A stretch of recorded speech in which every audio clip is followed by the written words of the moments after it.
Hi everyone, this is robin और मैं स्वागत करता हूं आप सभी का अनअकैडमी लाइव एसएससी एग्ज़ाम के हमारे इस प्लेटफॉर्म पे।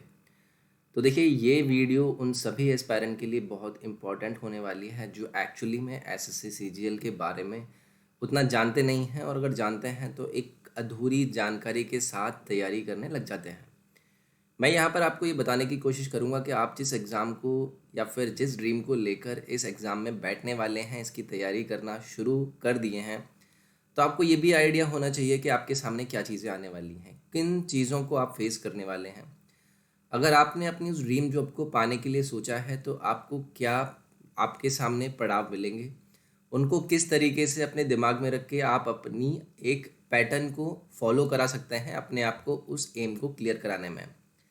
तो यही मोटिव होगा हमारे सेशन का। इस सेशन से आपको काफ़ी कुछ चीज़ें जानने के लिए मिलेंगी। मैं कुछ ऐसे एरियाज़ को भी टच करूँगा जहाँ पर मैं आपसे बात करूँगा कट ऑफ्स की।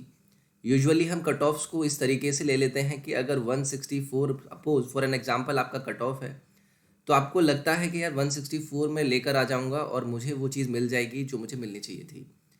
तो इन सभी चीज़ों को लेकर मैं आपको इस सेशन में बताने की कोशिश करूँगा कि रियलिटीज़ क्या होती हैं, हमें कैसे अपनी तैयारी को किस डायरेक्शन में ले जाना चाहिए और क्या ज़रूरत है इस चीज़ को समझने की।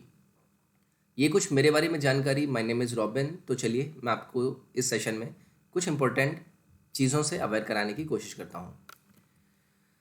तो देखिए, एग्ज़ाम से रिलेटेड मैं बात करता हूँ। ये आपका 4 टियर एग्ज़ाम होता है जहाँ पर SSC CGL tier 1, tier 2, tier 3 जो कि डिस्क्रिप्टिव होगा, and the 4 which is a skill test. अब इन चीज़ों के बारे में अगर मैं एक एक करके हाईलाइट करने की कोशिश करूँ तो ये तो पता है कि भाई आपको पहला पेपर, दूसरा पेपर, ये आपके क्या होते हैं, ऑनलाइन पेपर्स होते हैं, यानी कि ऑनलाइन मोड में आपका एग्ज़ाम होता है। अब ऑनलाइन मोड में एग्ज़ाम होने का अर्थ ये है कि आपको सिस्टम पर बैठना पड़ेगा, आपके सामने क्वेश्चन आप पेपर आएगा और उस क्वेश्चन पेपर के अपने अपने डायरेक्टिव्स होते हैं कि आपको कितना टाइम मिलेगा या कितने क्वेश्चंस वहाँ पर मिलेंगे। इन चीज़ों पर हाँ मैं आएंगे, लेकिन इससे पहले आपको ये क्लियर होना है कि मुझे आगे आने वाले एग्ज़ाम में, यानी कि एसएससी सीजीएल के इस एग्ज़ाम में, मुझे कितनी पड़ावों को पार करना पड़ेगा फाइनली उस जगह पर पहुंचने के लिए जहां पर इन द लास्ट एक मेरिट लिस्ट आएगी। और अगर आपको उस मेरिट लिस्ट में अपना नाम मिलेगा, आपको अगर उस मेरिट लिस्ट में अपना नाम मिलता है, दैट मीन्स आपको आपकी जॉब मिलने वाली है। अब देखिए, कुछ लोगों की अलग अलग ड्रीम जॉब्स होती हैं, उसको लेके फिर और चीज़ें, रियलिटी चेक्स आपको पता होने चाहिए। बट एटलीस्ट आप जिसकी तैयारी कर रहे हैं, आपको उसके बारे में क्लियर कट आइडिया होने की बहुत ज़रूरत होती है। तो सबसे पहले मैं आऊँगा आपके सामने टियर 1 में। टियर 1 के लिए मैं आऊँगा, obviously it's a 60 minute exam. 60 minute के इस एग्ज़ाम में आपको 4 section, general awareness, I mean intelligence, quantitative aptitude, general English और मिलता है जनरल अवेयरनेस। 60 मिनट के इस एग्ज़ाम में आपको इतना अच्छे से परफॉर्मेंस करना होता है कि ये पेपर आपका 200 मार्क्स का आपको आपकी आने वाली मेरिट लिस्ट में कहाँ स्टैंड कराएगा, यही काफ़ी बड़ा फैक्टर रोल अदा करता है। यानी कि 200, यानी 200 जो आपके मार्क्स हैं वो यहाँ से डिसाइड होंगे। आउट ऑफ 200 आपका स्कोर नापा जाएगा। अब पहले मैं इंडिविजुअली बात करूँ, सभी के अंदर 25 क्वेश्चंस आते हैं, मैक्सिमम मार्क्स होते हैं 50, यानी कि टोटल आपका बन गया यहाँ पे 200। अब इस 200 में से आपको कितना लेकर मार्क्स आना पड़ेगा ताकि आप अपने आप को उस जगह पर देख पाएँ कि हाँ, मेरा इन द लास्ट उस मेरिट लिस्ट में नाम आ पाए जिसके लिए मैंने तैयारी करनी स्टार्ट करी थी। अब देखिए, यहाँ पर मैंने आपसे बोला कि 200 मैक्सिमम मार्क्स है। अगर मैं यहाँ पर आपके साथ कहूँ कि आपको बहुत ही क्लियर कट आइडिया होना चाहिए कि आपकी कट ऑफ क्या होने वाली है। पिछले 3-4 सालों से जो पैटर्न फॉलो हुआ है वो ऑन एन एवरेज आपका 120 से लेके 140 के बीच में ये कट ऑफ आपका वेरी कर रहा है। अब अगर इस कट ऑफ को लेकर आपके दिमाग में, फॉर एन एग्जांपल लीजिए, मैंने आपसे बोला कि 127 ऑन एन एवरेज आपका हर साल टियर 1 में क्या रहता है, कट ऑफ रहता है। वो डिपेंड भी करता है कि भाई आपका कौन सी शिफ्ट में पड़ा, जिससे आपका अब नॉर्मलाइजेशन आपकी हेल्प करता है। तो ऑन एन एवरेज अगर आप 127 के मार्क को टच कर रहे हैं, दैट डजंट मीन कि आप एग्ज़ाम के बहुत करीब आ गए हैं। There are upcoming tier 2, then tier 3, जिसके बाद आपका फाइनल स्कोर डिसाइड करेगा कि आप कहाँ पहुँचे। मैं आपसे कहूँगा कि और एन एवरेज आप 127 को टच कर रहे हैं तो आपका टारगेट 127 नहीं होना है। You should at max try 150। आप इसे ट्राई करें कि मैं 150 को अपना टारगेट मानूं, उसे टच करूं और देन मैं आगे अपनी तैयारी को लेकर जाऊं। 150 का आपको एटलीस्ट अपना टारगेट रखना पड़ेगा, जिससे ही कि आपको आगे आने वाली अपनी मेरिट लिस्ट से जो आप नंबर हर एग्ज़ाम में कलेक्ट कर रहे हैं वो कहीं भी कम ना पड़े। इस 150 को कैसे हम अचीव करते हैं वो मैं कभी और बताने की कोशिश करूँगा, but at max I am saying कि कट ऑफ पर उतना ना रहिए, उससे आप ज़्यादा ही सोचिए। और अगर आप ऐसा सोचते हैं तो उसमें कोई रियलिटी से दूर भागने वाली बात नहीं है। You can achieve it. लोग अचीव करते हैं जिनको उस जॉब को पाने की डेस्परेशन रहती है, वो इसके लिए बहुत तैयारी करते हैं।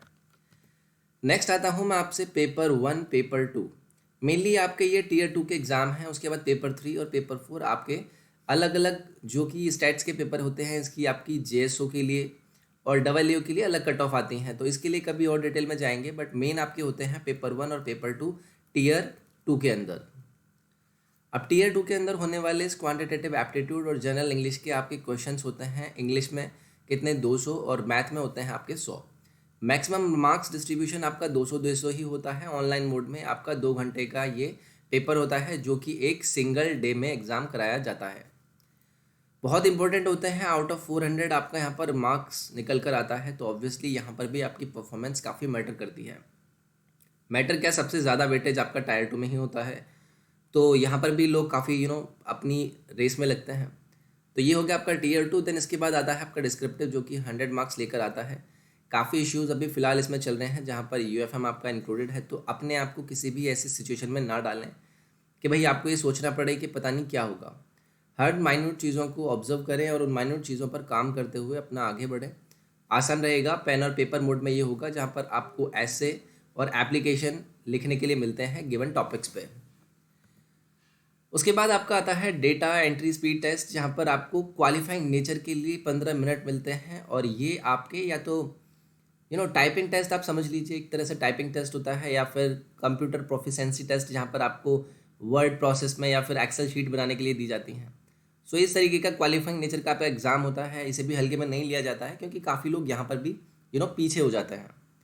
तो ये हो गया आपका क्या, डिस्क्रिप्टिव। और उसके बाद हमने यहाँ पर बात करी 4 टीयर की, जिसमें हम डेटा एंट्री स्पीड टेस्ट या फिर कंप्यूटर प्रोफिशिएंसी टेस्ट पर बात करते हैं।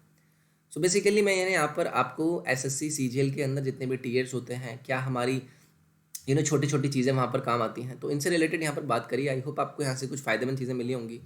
मैं कोशिश करूँगा कि आगे आने वाले पार्ट में आपको किस तरीके से अपने इंडिविजुअल टॉपिक्स को टच करने की ज़रूरत होती है, कि भाई आप कैसे अपने मार्क्स को इम्प्रूव कर पाएँ, क्या स्ट्रैटेजीज़ आपको फॉलो करनी चाहिए। लोग काफ़ी मुझे मैसेज करते हैं इंस्टाग्राम पे कि बताइए, स्ट्रैटेजी शेयर कीजिए, कैसे अपने इंडिविजुअल टॉपिक्स को हम टैकल करें। तो आप अगर इस तरीके की किसी भी जानकारी या क्वेश्चन से रिलेट करना चाहते हैं, कुछ पूछना चाहते हैं, तो इंस्टाग्राम के पेज अनअकैडमी एसएससी पर जाकर आप मैसेज ड्रॉप कर सकते हैं। टेलीग्राम को जरूर ज्वाइन करें, जहाँ पर आपको वीडियोस लिंक की अपडेट्स मिलती रहती हैं। अगर सेशन आपको पसंद आया तो लाइक ज़रूर कीजिए, शेयर कीजिए अपने फ्रेंड्स के साथ, सब्सक्राइब कीजिए चैनल को। मैं फिर से मिलता हूँ नेक्स्ट पार्ट में कुछ और इंपॉर्टेंट जानकारी के साथ। अपना ख्याल रखिए। Take care. Bye bye. Thank you.